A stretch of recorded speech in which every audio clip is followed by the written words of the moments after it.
શાશ્વત યુવા સંગઠન દ્વારા સર સયાજી નગરગૃહ ખાતે રાષ્ટ્રીય ચિંતન શિબિરનું આયોજન કર્યું હતું।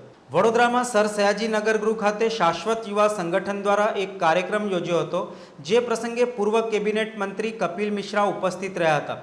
પત્રકારો સાથેની વાતચીતમાં તેમણે આમ આદમી પાર્ટી પર શાબ્દિક પ્રહારો કર્યા હતા। સર સયાજીનગર ગૃહ ખાતે શાશ્વત યુવા સંગઠન દ્વારા આયોજિત રાષ્ટ્રીય ચિંતન શિબિર પ્રસંગે પૂર્વ મંત્રી કપિલ મિશ્રા ઉપસ્થિત રહેતા તેમનું બહુમાન કરાયું હતું।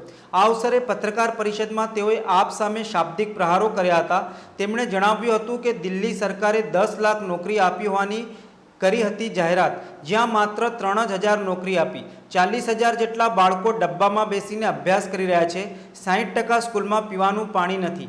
આમ આદમી પાર્ટીનો અંત થવા જઈ રહ્યો છે। કેજરીવાલને ભગવાન શ્રી राम पर श्रद्धा હોય તો રાજેન્દ્ર પાલને ખુરશી પરથી હટાવી દેવા જોઈએ।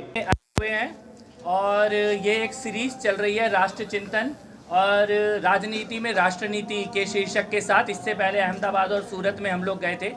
उद्देश्य ये है कि देश में राजनीति के नाम पर झूठ बोलना, झूठी बातें करना और अब तो धर्म परिवर्तन तक करवाना पर्दे की आड़ में, इस प्रकार की एक साजिश रची जा रही है। उसका गुजरात के अलग अलग शहरों में हम लोग भांडाफोड़ कर रहे हैं। आज हम लोग यहाँ बड़ोदरा आए हुए हैं और केवल उद्देश्य ये है कि गिर के शहरों के लिए गिर के शेरों के लिए मशहूर धरती पे अगर कोई गिरगिट आके घूमने लगा है तो उस गिरगिट का असली रंग ये गुजरात की जनता को, गुजरात के युवाओं को पता होना चाहिए।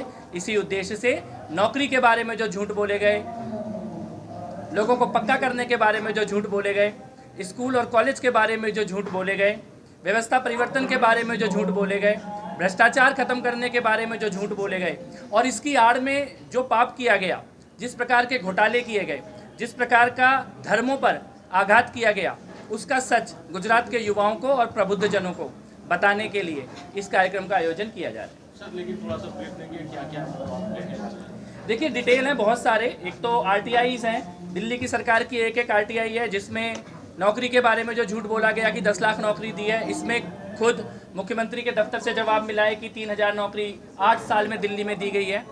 गुजरात के और दिल्ली के मॉडल का कंपैरिजन है, किस प्रकार से कॉलेज गुजरात में प्रति लाख छात्रों के ऊपर 31 कॉलेज है, दिल्ली में प्रति लाख छात्रों के ऊपर केवल 8 कॉलेज अभी तक बने हैं, उसमें से एक भी वर्तमान दिल्ली सरकार के द्वारा नहीं बनाया गया है। रिवर पानी, इसके मैनेजमेंट की तुलना की गई है कि अहमदाबाद का रिवर फ्रंट और दिल्ली में यमुना का रिवर फ्रंट, जहां पर नदी के किनारे केवल रोहिंग्या और बांग्लादेशियों की बस्तियां बसाना, ये एकमात्र मॉडल बन के रह गया है। तो ये बहुत सारे तथ्य हैं जो अभी मैं अपने वक्तव्य में अंदर रखूंगा और मुझे लगता है उसके बाद अगर चर्चा करेंगे तो ज़्यादा सार्थक चर्चा होगी। सर, गुजरात के इलेक्शन आ रहे हैं और जो आप यहाँ पे जिस मुद्दों पे जिसको आगे कर रही है वो दिल्ली का सरकारी स्कूल का मॉडल है। सर, उसके बारे में सही है क्या है? दिल्ली के सरकारी स्कूल का एक छोटा सा एग्जाम्पल मैं आपको देना चाहता हूँ। दिल्ली में इस वक्त नाम लेके मैं ऑन रिकॉर्ड आपको बता रहा हूँ तथ्यों के साथ, बदरपुर जोन 26 स्कूल, 40,000 बच्चे टीन के डब्बे के अंदर पढ़ाई करते हैं, उनके पास पढ़ने की जगह नहीं है। 2011 में दिल्ली का 99% पासिंग रिजल्ट था, 2019 में 71% पासिंग रिजल्ट है 10वीं क्लास का। तो आप 99 से 71% पासिंग रिजल्ट पे आ गए हो। क्या ये एजुकेशन मॉडल है? 800 स्कूल में प्रिंसिपल नहीं है, लगभग 50% स्कूल में साइंस नहीं है, पीने का पानी नहीं है 60% स्कूलों के अंदर बच्चों के पास। तो ये सब तथ्य हैं, मुख्यमंत्री के अपने दफ्तर की आरटीआई के रिकॉर्ड्स हम लोग लेकर आए हैं। और इन सबसे बड़ी बात, स्कूल का झूठ, स्वास्थ्य का झूठ जो बोला जा रहा है वो तो है, उससे भी बड़ी बात जो उनके मंत्री ने बोला और जिस प्रकार से अपने आप को भगवान घोषित करने की कोशिश की गई, इसके बारे में मैं ज़रूर ये बात कहना चाहता हूँ ऑन रिकॉर्ड कि भगवान श्री कृष्ण में और आम आदमी पार्टी में केवल एक समानता है। जहाँ पर भगवान श्री कृष्ण का जन्म हुआ वहाँ पे आम आदमी पार्टी का अंत होने जा रहा है जेल के अंदर। और जिस प्रकार से उनके मंत्री आज, सत्येंद्र जैन ऑलरेडी जेल में है, विजय नायर जेल में है, महेंद्रू जेल में है, मनीष सिसोदिया के ऊपर जांच चल रही है, राघव चड्ढा के ऊपर जांच चल रही है। मेरे को ये लगता है कि शायद देश में भ्रष्टाचार का सबसे निकृष्ट उदाहरण अगर देखना हो और जिस प्रकार की भाषा राजेंद्र पाल गौतम ने बोली है, मुझे लगता है पूरे देश में इसको कोई नहीं करेगा। आप 10 करोड़ हिंदुओं के धर्म परिवर्तन का लक्ष्य लेके चल रहे हैं 2025 तक।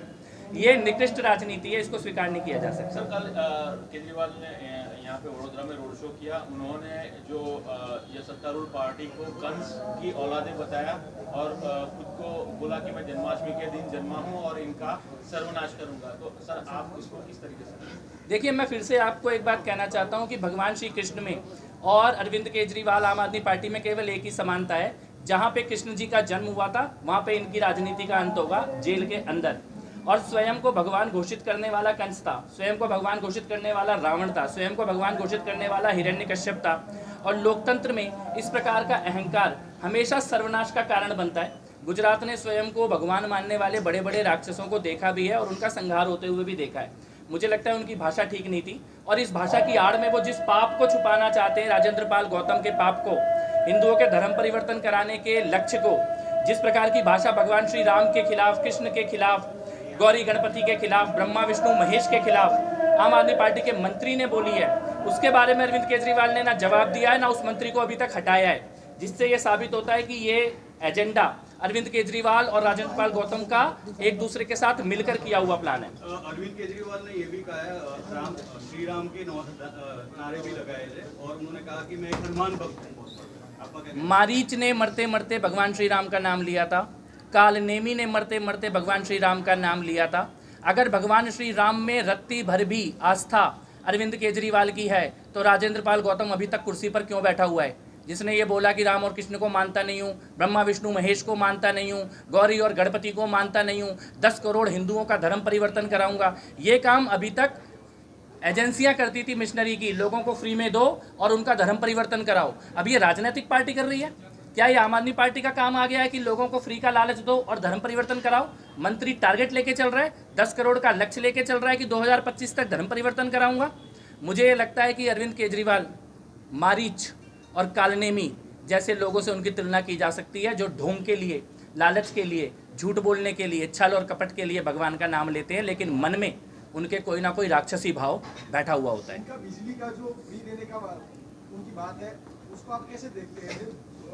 पंजाब में, दिल्ली में पहले दिया, पंजाब में बात करें तो गुजरात के लिए भी वो भी बोल रहे थे। देखिए, दिल्ली में शुरुआत हुई थी बिजली कंपनियों के भ्रष्टाचार के ऊपर कार्रवाई करने की। क्या कोई भ्रष्टाचार के ऊपर कार्रवाई हुई है? आज दिल्ली में बिजली का बिल कौन दे रहा है? सरकार सब्सिडी के माध्यम से जनता के टैक्स के पैसे से दे रही है, यानी आपके और हमारे पैसों से बिजली का बिल जा रहा है। कोई अपने घर से लाके नहीं दे रहा। 33 रुपये यूनिट अरविंद केजरीवाल का अपना मुख्यमंत्री निवास का बिजली का बिल है। वो बिल उन्होंने जनता के पैसे से सब्सिडी में दे दिया, जो कि अपनी जेब से उनको देना चाहिए था। क्या इसको बिजली का बिल माफ़ करना बोला जाएगा? 32,000 करोड़ रुपया बिजली कंपनियों का एक मीटिंग में कैबिनेट ने माफ़ कर दिया। उपराज्यपाल ने उसकी जांच की घोषणा की है, जिसके बाद से ये उपराज्यपाल के खिलाफ हमले बोलना शुरू कर दिया है। बिजली के बारे में झूठ बोल रहे हैं। स्वास्थ्य के बारे में मैं आज ऑन रिकॉर्ड एक बात आप सबके सामने कह रहा हूँ। पिछले 8 साल में एक भी स्कूल, एक भी कॉलेज, एक भी अस्पताल, एक भी फ्लाईओवर और एक भी स्टेडियम, एक भी जिसकी नींव आम आदमी पार्टी की सरकार ने डाली हो और जिसको पूरा करके उद्घाटन आम आदमी पार्टी की सरकार ने किया हो, ऐसा एक का भी नाम अरविंद केजरीवाल या उनका कोई मंत्री बता दे जो दिल्ली में पिछले 8 साल में बनाया हो। एक भी स्कूल, एक भी कॉलेज, एक भी अस्पताल, एक भी स्टेडियम, एक भी फ्लाईओवर जिसकी आपने नींव रखी हो और उसको पूरा करके उद्घाटन किया हो, एक भी नहीं बनाया पिछले 8 साल में। एक बात तो स्पष्ट है कि गुजरात में राष्ट्रवादी, विकास के प्रति समर्पित, धर्म के प्रति आस्थावान लोग रहते हैं। यहाँ पर इस प्रकार की कोई विष की बेल का एक पत्ता भी अपनी जड़ ना जमा पाए, इस उद्देश्य के साथ हम लोग संकल्पित होकर आए हैं। और जिस प्रकार से कल वडोदरा से उनको भागना पड़ा है मुंह छुपाकर, मुझे लगता है कि गुजरात का मन क्या है ये उनको कल समझ में आ गया होगा।